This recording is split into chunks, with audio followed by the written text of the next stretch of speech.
राधे राधे। आशा करती हूँ कि आप सभी लोग खुश होंगे, स्वस्थ होंगे, मस्त होंगे। आज मैं आप लोगों को कथा सुनाने जा रही हूँ, जीवित पुत्रिका व्रत कथा।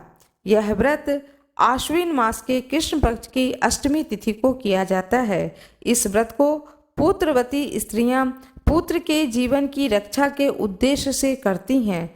इस व्रत के करने से जिनके पुत्र होते तो हैं परंतु जीवित नहीं रहते हैं, वह जीवित रहने लगते हैं। साथ ही मृत अवस्था बच्चों का मरण दोष दूर हो जाता है।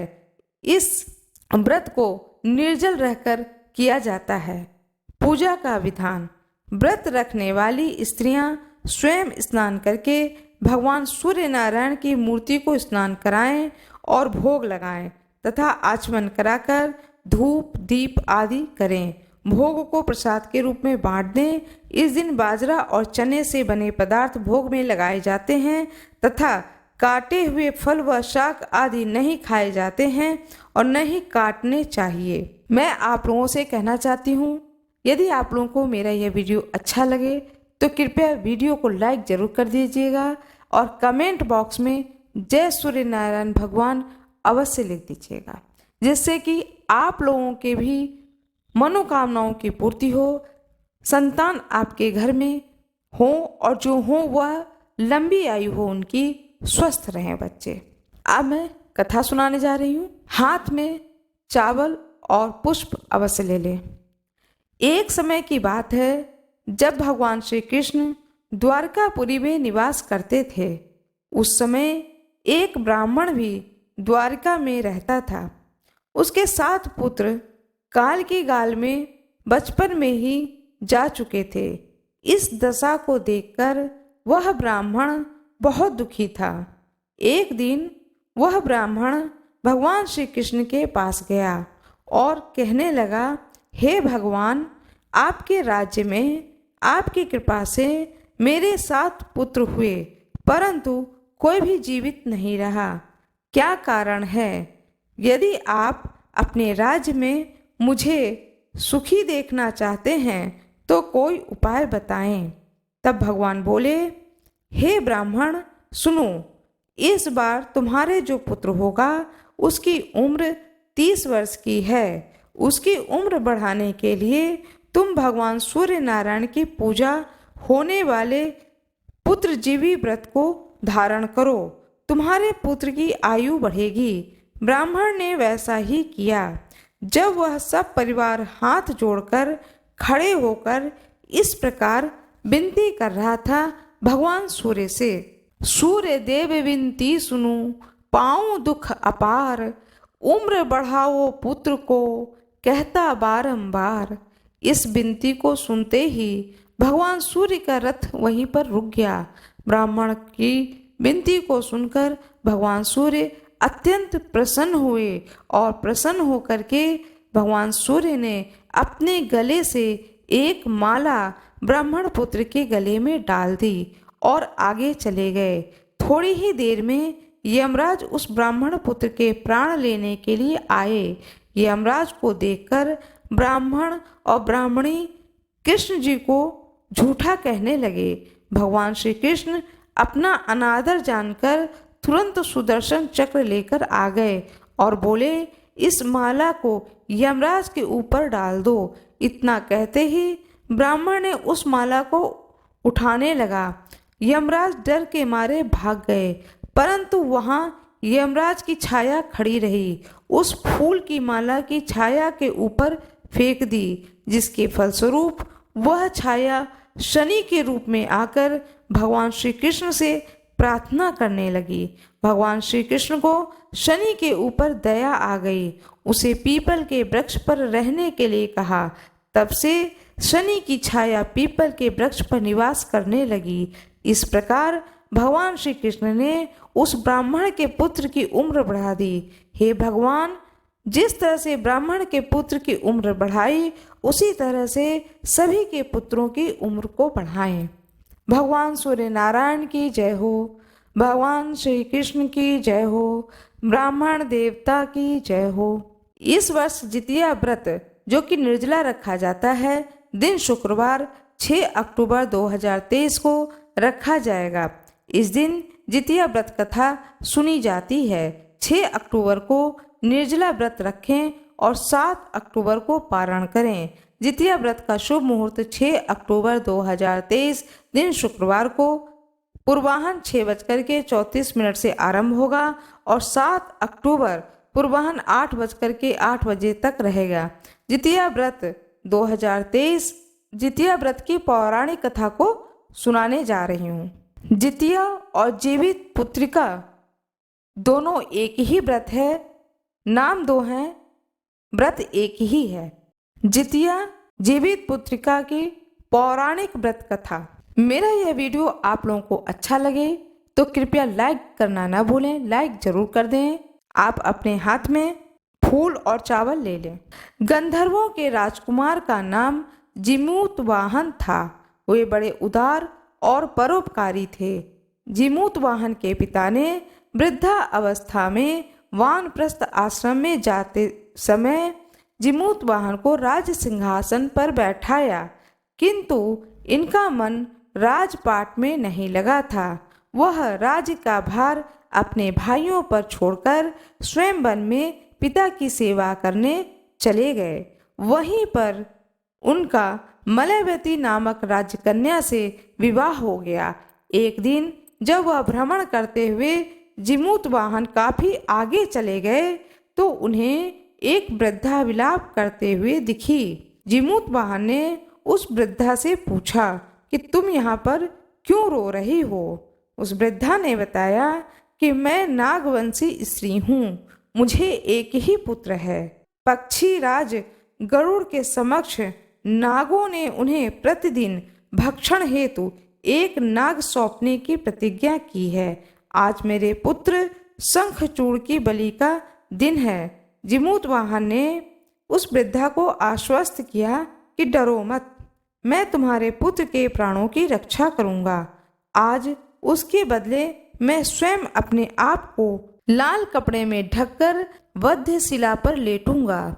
इतना कहकर जिमूतवाहन ने शंखचूड़ के हाथ से लाल कपड़ा ले लिया और उसे लपेटकर खुद को बलि देने के लिए चुनी हुई वध्य शिला पर लेट गए।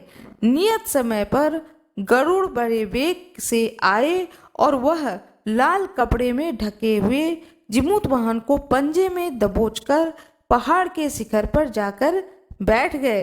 अपने चंगुल में गिरफ्तार प्राणी की आंख में आंसू न देखकर और मुंह से आह न निकलता देखकर गरुड़ जी को बड़ा ही आश्चर्य हुआ।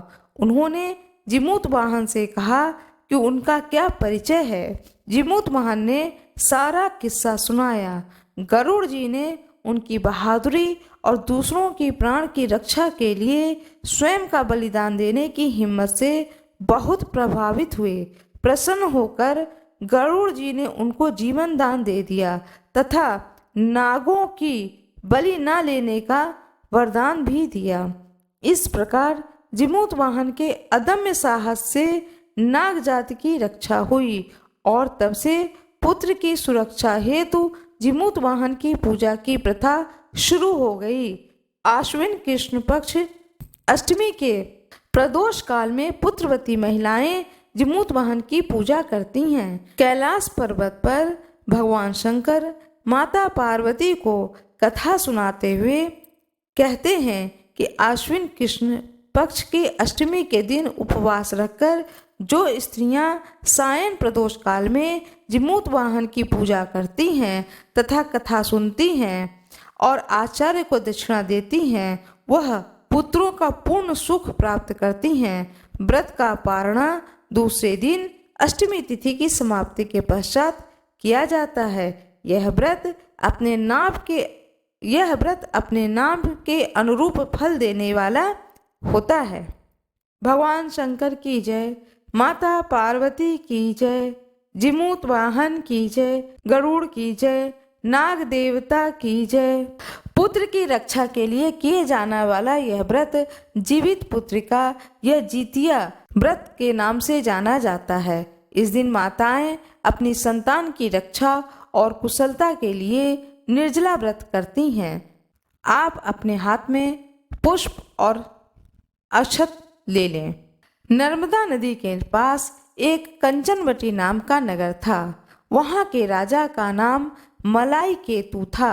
उसी नर्मदा नदी के पश्चिम और बालूहटा नाम की मरुभूमि थी, जिसमें एक विशाल पेड़ पर चील रहती थी और उसी पेड़ के नीचे एक सियारिन भी रहती थी। चील और सियारिन दोनों ही पक्की सहेलियां थीं। कुछ महिलाओं को जितिया व्रत करते देख चील और सियारिन ने भी यह व्रत करने का संकल्प लिया और दोनों ही भगवान श्री जीमूत वाहन की पूजा और व्रत करने का प्रण ले लिया। जिस दिन दोनों को व्रत रखना था, ठीक उसी दिन शहर के एक बड़े व्यापारी की मृत्यु हो गई और उनका दाह संस्कार वहीं मरुस्थल पर हुआ। मुर्दा देखकर सियारिन को भूख लगने लगी और वह खुद को रोक नहीं पाई, जिसके कारण उसका व्रत टूट गया। परंतु चील ने खुद पर संयम रखा, पूरी श्रद्धा और नियम से अपना व्रत पूरा किया। अगले दिन व्रत का पालना भी किया। उसके बाद अगले जन्म में दोनों सहेलियों ने पुत्री के रूप में एक ब्राह्मण परिवार में जन्म लिया। उनके पिता का नाम भास्कर था। चील बड़ी बहन और सियारी छोटी बहन बनी। बड़ी बहन का नाम शीलावती रखा गया और छोटी बहन का नाम कपूरावती रखा गया। बड़ी बहन की शादी बुद्धिसेन के साथ हो गई और छोटी बहन का विवाह शहर के राजा मलय केतु से हुई। छोटी बहन कपूरावती कंचनवटी नगर की रानी बन गई। अब भगवान जीमूत वाहन के आशीर्वाद से बड़ी बहन शीलावती को 7 पुत्र प्राप्त हुए, लेकिन कपूरावती के बच्चे जन्म लेते ही खत्म हो जाते थे। कुछ सालों बाद शीलावती के 7 पुत्र बड़े हो गए और राजा के दरबार में काम करने लगे। उन्हें देखकर कपूरावती के मन में ईर्ष्या और जलन की भावना उत्पन्न होने लगी। अब ईर्ष्या की भावना से कपूरावती ने राजा से कहकर शीलावती के 7 बेटों के सर कटवा दिए। फिर उन 7 सिरों को साथ में बर्तन में डालकर ढक दिया और शीलावती के पास भिजवा दिया। यह सब देखकर भगवान जीमूत वाहन ने मिट्टी की सहायता से 7 भाइयों के सर बनाए और सभी सिरों को धड़ से जोड़कर उन पर अमृत छिड़क दिया, जिसके कारण वे 7 भाई फिर से जिंदा हो गए और घर लौट आए। रानी ने जो कटे सर भिजवाए थे वह सब फूल बन गए। कपूरावती समाचार पाने को बहुत व्याकुल थी कि जब उसे इस बात का पता चला तो वह अपनी बड़ी बहन के घर गई और वहां सबको जिंदा देखकर आश्चर्य में पड़ गई और बेहोश हो गई। जब कपूरावती होश में आई तो उसने अपनी बहन से यह सारी बात बताई और अपनी गलती का पश्चाताप किया।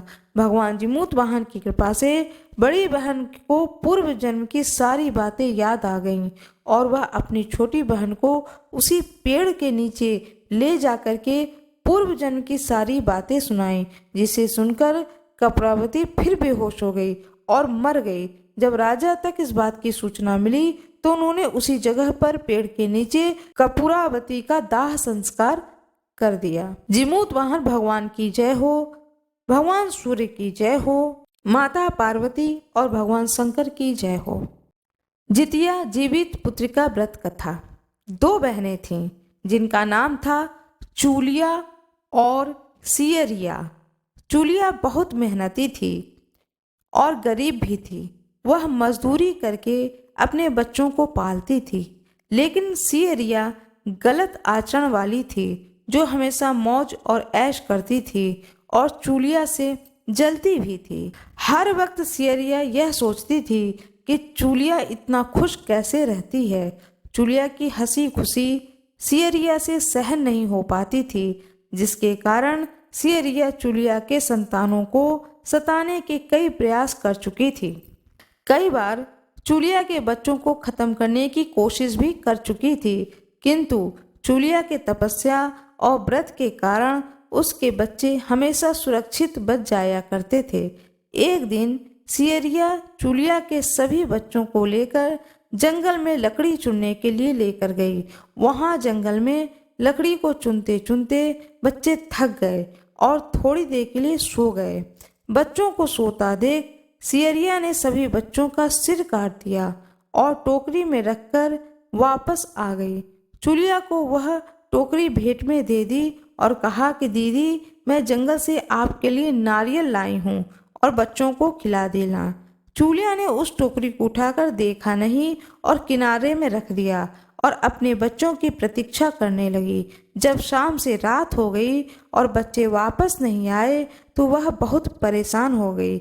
बड़े ही करुण स्वर से जोर जोर से रोने लगी।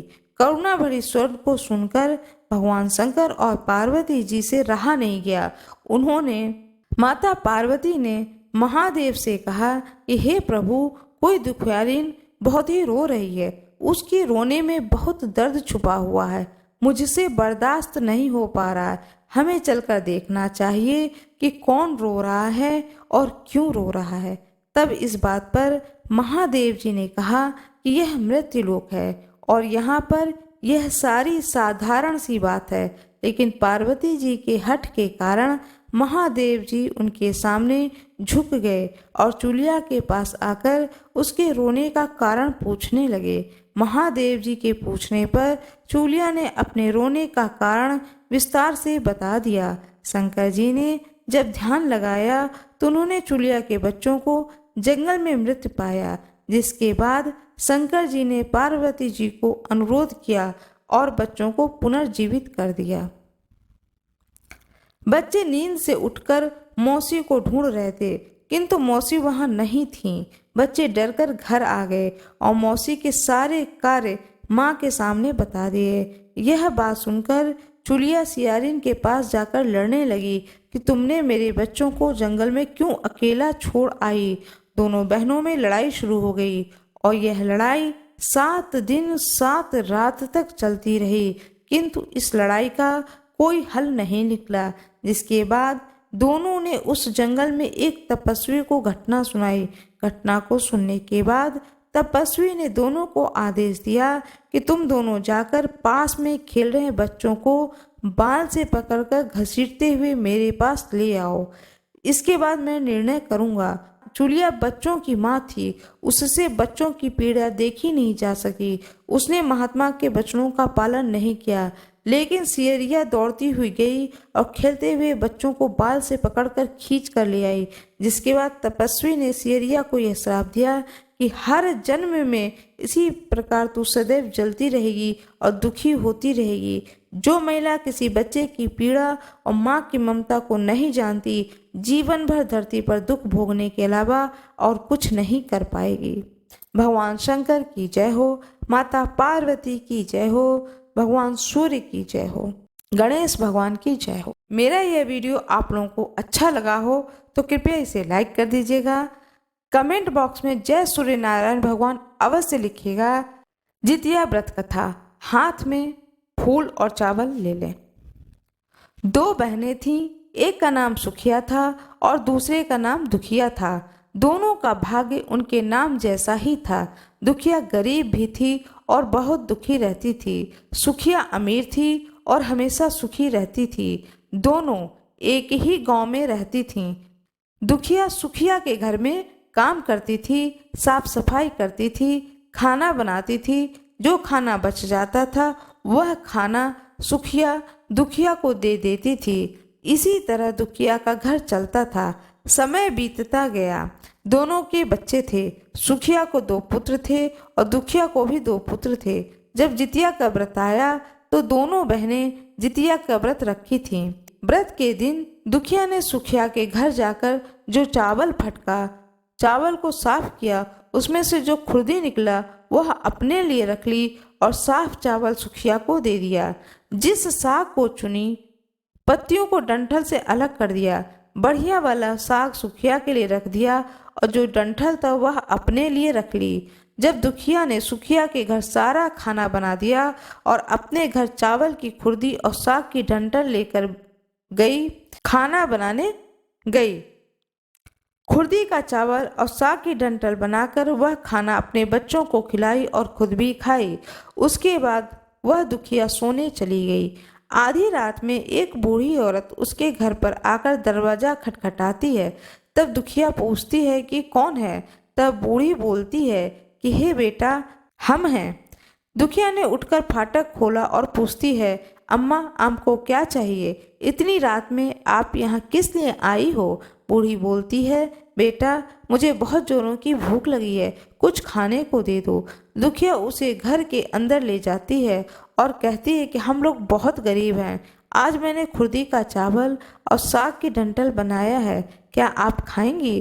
तो बूढ़ी कहती है, हाँ, क्यों नहीं खाएंगे, हमें बहुत भूख लगी है, हमें वही लाके दे दो। दुखिया अंदर जाती है, खुर्दी का चावल, साग की डंठल लाती है और बूढ़ी को दे देती है खाने के लिए। बूढ़ी खाना खाने के बाद में कहती है कि मुझे अच्छे से कुछ दिखाई नहीं दे रहा है, इतनी रात के अंधेरे में मैं अपने घर कैसे जाऊंगी? तो दुखिया कहती है, कोई बात नहीं है, आप यहीं पर सो जाइए, सुबह आप अपने घर के चले जाना। तो वह बूढ़ी दुखिया के घर में ही सो जाती है। फिर थोड़ी देर बाद उठकर बूढ़ी बोलती है, बेटा, मुझे दीर्घ शंका लगी है, कहाँ जाऊं? तो दुखिया कहती है, मेरे घर में बाथरूम नहीं है, इसलिए आप उधर कोने में ही कर लीजिए। बूढ़ी पूछती है कि बेटा, भड़ाभड़ करूं कि छराछर करूं?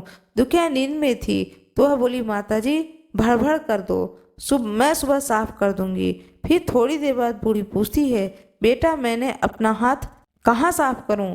तो दुखिया कहती है, आप मेरे सर में अपने हाथ को साफ कर लीजिए। और जब सुबह होती है तो दुखिया को यह सब सपने जैसा लगता है कि सोते समय मुझे कोई सपना आया होगा। वह ज़्यादा कुछ नहीं सोचती और नदी में नहाने के लिए चली जाती है। जब वह नदी में नहाती है, अपने बालों को धोती है, तो उसके बालों से होते हुए जो पानी बहता है वह सोने का पानी होता है। आसपास की सभी महिलाएं यह देखकर चकित हो जाती हैं और कहती हैं कि तुम्हारे बालों में से तो सोने का पानी गिर रहा है, क्या बात है?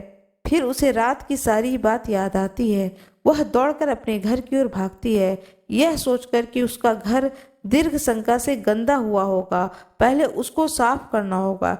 जब वह अपने घर में जाती है तो देखती है कि घर के हर कोने में ढेर सारा सोना बिखरा पड़ा है।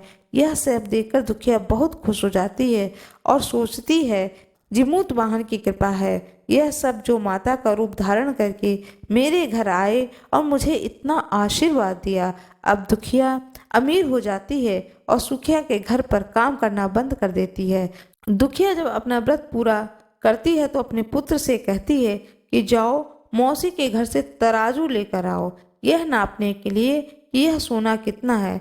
बच्चा बहुत खुशी से सुखिया मौसी के घर जाता है और तराजू मांगता है। सुखिया पूछती है, तराजू पर क्या नापना है? तो बच्चा बोलता है कि मेरे घर में बहुत ढेर सारा सोना है, उसी को मम्मी नापेंगी। सुखिया बोलती है, खाने के लिए तुम्हारे घर में कुछ भी नहीं है और सोना नापोगे? मुझसे झूठ बोल रहे हो?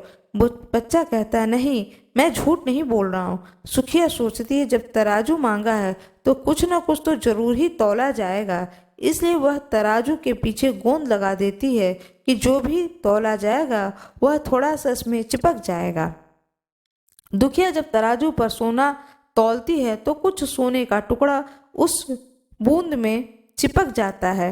जब बच्चा तराजू लौटाने आता है तो सुखिया उसको उलट पुलट कर देखती है तो उसे तराजू में सोना लगा हुआ मिलता है। सुखिया सोचती है कि उसके घर में जरूर सोना कहीं से आया होगा, इसलिए वह कई दिन से काम पर नहीं आ रही है। सुखिया उसके घर जाकर देखती है कि सोना कहाँ से आया है। जब सुखिया दुखिया के पास जाकर पूछती है कि तुम्हारे पास कहाँ से इतना सारा सोना आया कि तुम तराजू तौलने के लिए मंगाई, तो दुखिया ने उस रात की सारी कहानी अपनी बहन सुखिया को बताती है। दुखिया का मन एकदम सच्चा था, इसलिए वह सब कुछ बता देती है। लेकिन सुखिया के मन में लालच आने लगा कि दुखिया के पास हमसे भी ज़्यादा धन आ गया है।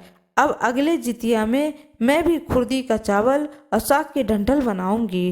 फिर अगले साल जितिया का व्रत दोनों बहन ने रखा। सुखिया के पास हर तरह का सुख था, धन था, फिर भी वह जितिया के दिन चावल फटक कर साफ चावल फेंक दी और खुर्दी अपने पास रख ली। साग को तोड़कर पत्तियां फेंक दी और डंठल अपने पास रख ली और वही बनाई।